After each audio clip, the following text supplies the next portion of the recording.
बहुत बेहतर जजमेंट था सहारा के लिए, बहुत बेहतर, इससे अच्छा कुछ भी नहीं हो सकता है। अब ये सारा चीज अगर वो करके आया तो उनके लिए भी अच्छा है, देश के निवेशकों के लिए भी अच्छा है। अगर वो ऐसा नहीं करके आते हैं तो उस जजमेंट में ये भी था कि अगर आप सही से कोर्ट को कन्विंस नहीं कर पाए, सही से 1,000 करोड़ रुपए नहीं जमा कर पाए, तो बरसोवा की जो जमीन का कागजात कोर्ट ने रख लिया था, हालांकि रखा तो एमडी मोहली का भी रखा है, बरसोवा की जमीन को नीलाम करके सहारा सेबी के अकाउंट में उतना पैसा डाल दिया जाएगा और इस केस को क्लोज कर दिया जाएगा। अब उसका रिव्यू होना है, इसमें होना कुछ नहीं है। अगर सहारा अपनी बात कंप्लीट करा करके आता है, हालांकि मीडिया के माध्यम से आपके चैनल पर बहुत लोगों ने कहा कि 1,000 करोड़ जमा हो गया है, ज्वाइंट वेंचर हो गया है, लेकिन कोई ऑथेंटिक लोग आकर के आज तक कह नहीं पाए कि हाँ हमने एक काम कर लिया है। अब 8 तारीख को दूध का दूध पानी का पानी हो जाएगा। हम लोग भी चाहते हैं कि सहारा एक कोरम पूरा करके आवे और लोगों को राहत मिले। अगर ऐसा नहीं करते हैं तो उस परिस्थिति में बरसोवा का जमीन बिकेगा और एक केस क्लोज होगा। विश्व भारती जन सेवा संस्थान का जो रिट पिटीशन लगा हुआ है, हम लोग अभी सुनवाई को ड्रॉप जानबूझ के किए कि अभी हम लोग अपनी सुनवाई नहीं करवाएंगे, चूंकि 25,000 करोड़ मामला में तो इतना बड़ा प्रॉब्लम चल रहा है और हमारा पिटीशन 2.5 लाख करोड़ रुपए का है, तो हम लोग थोड़ा सा इंतजार कर ले। ये सुनवाई जैसे ही क्लोज होगा, ये 8 तारीख मतलब समापन का दिन ही है हमको जो लग रहा है, और इसके बाद हम लोग मूव करेंगे अपनी सुनवाई के लिए कि साहब देश के 13 करोड़ लोग, 10 करोड़ लोग सोसाइटी, 3 करोड़ लोग कंपनियों में किसों और कमर्शियल इस समय फंसे हुए हैं, इनका राहत के लिए 2.5 लाख करोड़ रुपए बनता है। वो हम लोग अलग से सुनवाई कराएंगे, जिसमें कि हमारे एनजीओ के मेंबर 30,000 से ज्यादा लोग आए हैं, इनके लिए प्रायोरिटी देना होगा। ये हमारा गुहार है कोर्ट से, और बाकी देश के तमाम लोगों को करना होगा। इन सारी चीजों को लेकर के हम लोग 8 तारीख के बाद ये सुनवाई होगा तो हम लोग कोर्ट को मूव करेंगे। और 7 तारीख वाला भी इंपोर्टेंट सुनवाई है, और उससे भी ज्यादा इंपोर्टेंट है, कोर्ट का कार्रवाई तो खैर इंपोर्टेंट है ही, 5 तारीख को पटना का कार्यक्रम अगर सक्सेस हो गया तो ये निर्दयी सरकार भाजपा की, इस देश के सबसे कमजोर गृह मंत्री माननीय अमित शाह जी सहारा से डर के मारे कुछ कार्रवाई नहीं कर रहे हैं, उनको कार्रवाई करने पे मजबूर होना पड़ेगा। सुदामा प्रसाद जी ने 377 के तहत क्वेश्चन लगाया था पार्लियामेंट में कि इसकी सुनवाई पार्लियामेंट में किया जाए। 377 में ministry of corporate, ministry of finance, ministry of corporation, इस सबको तैयारी करके आना पड़ता और पार्लियामेंट में जवाब देना पड़ता, जिससे सरकार भागी है, उसे बहस नहीं करवाना दिया गया। हम लोग तैयारी बहुत किए हुए थे, कई सांसद हमारे तैयार थे कि मामला उठेगा तो हम लोग सपोर्ट करेंगे, लेकिन संजोग ऐसा रहा कि उनको बोलने नहीं दिया गया, उस पर चर्चा नहीं करवाया गया। अगर पटना का कार्यक्रम मजबूत हो गया, पटना का कार्यक्रम बड़ा हो गया, तो मैं बता रहा हूं कि फरवरी में बजट सत्र शुरू होने वाला है। 377 पे सरकार को जवाब देना पड़ेगा, इसीलिए पॉलिटिकल दबाव बनाना काफी जरूरी है। अगर पटना का कार्यक्रम सक्सेस होता है तो पक्ष और विपक्ष सब लोग आपको हल्के में नहीं लेंगे। जो कहते हैं कि राष्ट्रीय मीडिया हमारी बात नहीं करता, सब लोग बात करना शुरू कर देंगे। विपक्ष भी आपका साथ देगा, पक्ष भी साथ देगा, क्योंकि आप हाईलाइट में आ जाएंगे। इसीलिए तमाम बिहार के साथियों से, झारखंड के साथियों से, उत्तर प्रदेश के साथियों से रिक्वेस्ट कर रहे हैं कि आप लोग इस कार्यक्रम को बड़ा कीजिए, बड़ी संख्या में लोग पटना पहुंचने का काम कीजिए। आप लोग कहते थे ना कि सब संगठन अलग अलग लड़ रहे हैं, एक प्लेटफॉर्म पर नहीं आ रहे हैं, लीजिए सुदामा प्रसाद जी ने सबको एक प्लेटफॉर्म पर ला करके खड़ा कर दिया। हम लोग तो आपस में तो में करते रहेंगे, लेकिन अभी माननीय सुदामा सर ने सबको एक प्लेटफॉर्म पर खड़ा करने का काम किया। जितने भी सहारा से लड़ रहे हैं लोग, अलग अलग संगठन, सब लोग इस कार्यक्रम में शरीक हो रहे हैं। तो तमाम लोगों से रिक्वेस्ट कि आप लोग जो कहते हैं तो हम लोग करने को तैयार हैं। आपको भी 4 कदम बाहर निकलना पड़ेगा। केवल व्हाट्सएप के वीर बहादुर नहीं बने, ट्रेन रोक दो, रेल रोक दो, ये रोक दो, हई रोक दो, बहुत लिख लिए। अब आपको कुछ करने का टाइम है। आप अपने लिए, स्वयं के लिए पटना जरूर आवे, यही मेरा रिक्वेस्ट है सर। धन्यवाद। अभयदेव, आप पटना पहुंच चुके हैं या रास्ते में हैं? आज निकलूंगा सर, पटना आज निकलूंगा। कल का कार्यक्रम है, रात को 8 बजे हम लोगों की ट्रेन है, और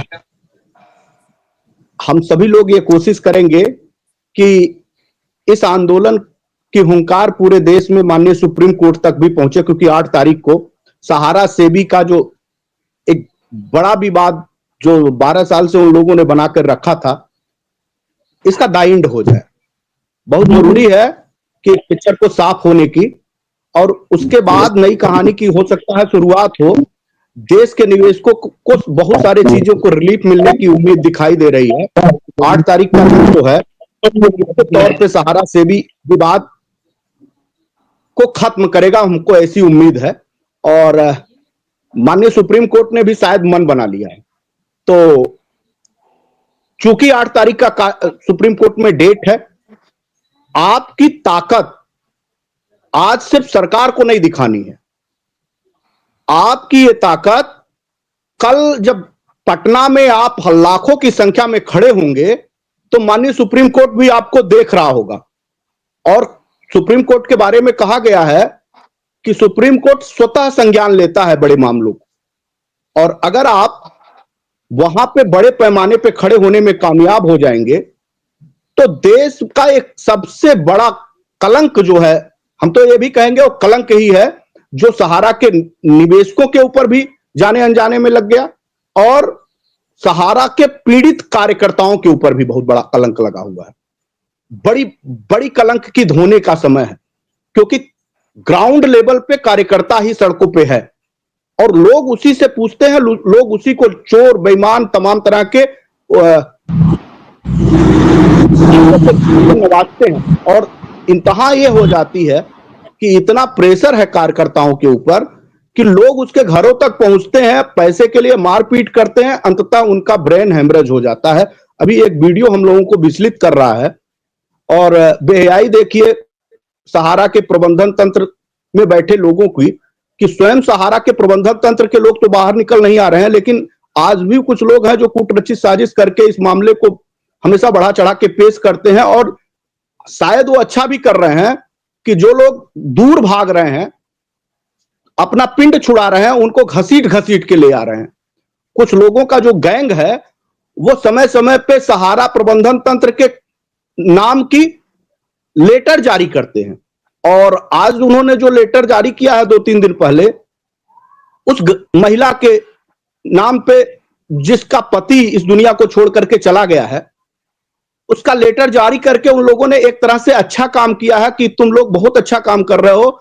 जैसे होता है ना कि कोई गड्ढा खोदता है तो उसी में गिरने के लिए खोदता है, आप पूरे के पूरे लोग उनको पूरी तरह से घसीट रहे हैं। जैसे हम लोग एक चैन बना रहे हैं, वैसे ही उनके साथ उनके जुड़े लोग उनको घसीट करके प्लानिंग के तहत ला रहे हैं, क्योंकि दिल तो उनका भी जल रहा होगा। पैसा तो वो भी नहीं खुल के कमा पा रहे हैं, तो वो खुल के नहीं कमा पा रहे हैं तो उनको छोड़ भी नहीं रहे हैं। सहारा के प्रबंधन तंत्र के बीके श्रीवास्तव के नाम पे फर्जी लेटर बना रहे हैं। अच्छा कर रहे हैं, भगवान आपको सद्बुद्धि देती रहे कि उनको दूर मत जाने दीजिए। हम लोग जितना करीब लाने की कोशिश कर रहे हैं, आप लोग हमारा सहयोग कर रहे हैं। गाहे बेगाहे उनका नाम भी एविडेंस के रूप में आप दिए जा रहे हैं, तो हम लोगों के लिए अच्छा ही है। आप लोग 2-4 लेटर और स्वप्ना राय के नाम और लोगों के नाम ऐसे डालते रहिए। आप डालते रहेंगे तो वो पिक्चर में बने रहेंगे, और अगर वो पिक्चर में बने रहेंगे तभी कुछ हो पाएगा। ये किस लेटर का जिक्र कर रहे हैं आप?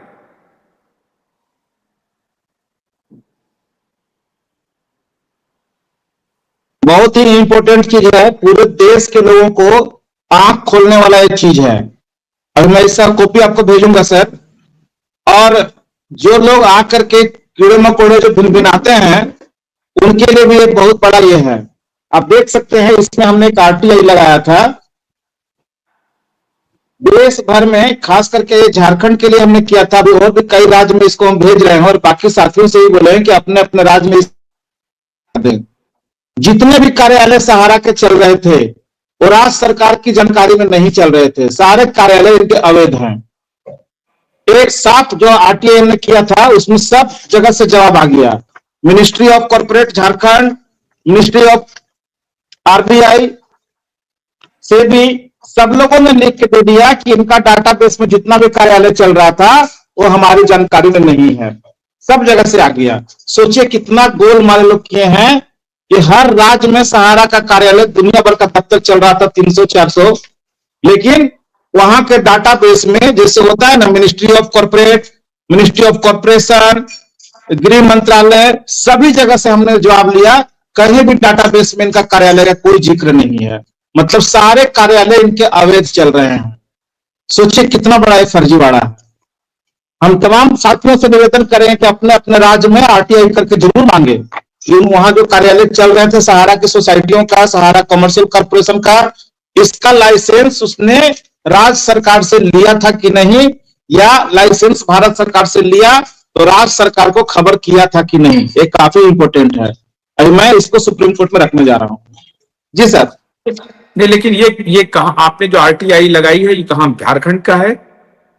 ये झारखंड को हमने किया था टेस्ट करने के लिए कि देखते हैं क्या रिप्लाई आता है। उसमें हमने लिखा था, पहला सवाल यही था कि सहारा इंडिया के राजधानी रांची में टेरिटरी कार्यालय, जोनल कार्यालय कई वर्षों से चल रहे हैं। क्या सहारा इंडिया ने झारखंड सरकार से इन कार्यालयों को चलाने की अनुमति ली है? इसकी विस्तृत जानकारी उपलब्ध कराया जाए। सारा जवाब आया कि हमारे डाटाबेस में कोई रिकॉर्ड नहीं है। वो आया है आपका भारतीय रिजर्व बैंक से आया है, देख सकते हैं। चूंकि रिजर्व बैंक को भेज दिया गया था, उसके बाद झारखंड से जो मिनिस्ट्री ऑफ कॉर्पोरेट है रांची का, उसने भी लिख के दिया कि हमारे यहाँ नहीं है। अभी सुबह सुबह मुझे सेबी से भी चिट्ठी मिला 3-4 पन्ना का कि हमारे डाटाबेस में इनका कार्यालय का ये नहीं है। ये देखिए सेबी सब जगह से जवाब आ रहा है। इसका मतलब है कि जितने भी कार्यालय हर राज्य में चल रहे थे, झारखंड में तो प्रूफ हो गया, बाकी अन्य राज्यों में भी होगा। और इसके आधार पे झारखंड के सारे कार्यालय को बंद